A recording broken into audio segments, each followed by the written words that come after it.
Нови завет на Господа нашего Исуса Христа. Свето Евангелие от Матея. Глава 1. Книга за живота на Исуса Христа, син Давидов, син Авраамов. Авраам роди Исаака. Исаак роди Якова.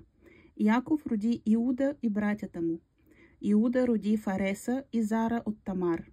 Фарес роди Есрома. Есром роди Арама.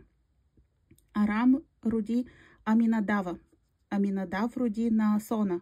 Наасон роди Салмона. Салмон роди Вооза от Раав. Вооз роди Авида от Рут. Авид роди Иесея.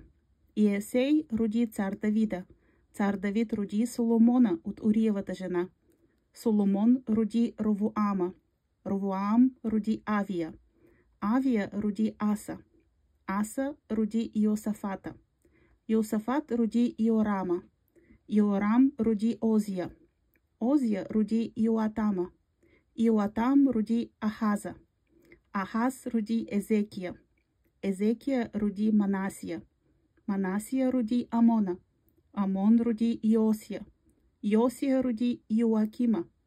Йоаким роди Иехония и братята му през времето на преселението вавилонско. А след преселението вавилонско Иехония роди Салатииля. Салатиил роди Зоровавеля. Зоровавел роди Авиуда. Авиуд роди Елиакима. Елиаким роди Азора. Азор роди Садока. Садок роди Ахима. Ахим роди Елиуда. Елиуд роди Елеазара. Елеазар роди Матана.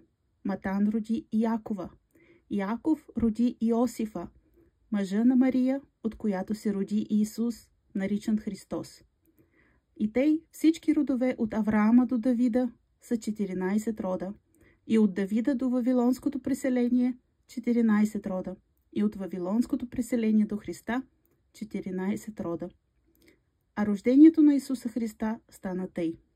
След сгодяването на майка му Мария за Йосифа, преди още да бяха са се събрали, оказа се, че тя е непразна от Духа Светаго. А Йосиф мъж, понеже беше праведен и не желаеше да я осрами, поиска тайно да я напусне. Но когато намисли това, ето, ангел Господен му се яви на сън и каза: Йосифе, сън Давидов, не бой се да приемеш Мария, жена си, защото заченалото се в нея е от Духа Светаго. И тя ще роди син, и ще му наречеш името Иисус, защото той ще спаси народа си от греховете му. А всичко това стана, за да се сбъдне нареченото от Господа чрез пророка, който каза: Ето, девицата ще зачене в утробата си и ще роди син, и ще му нарекат името Емануил, което ще рече: с нас е Бог.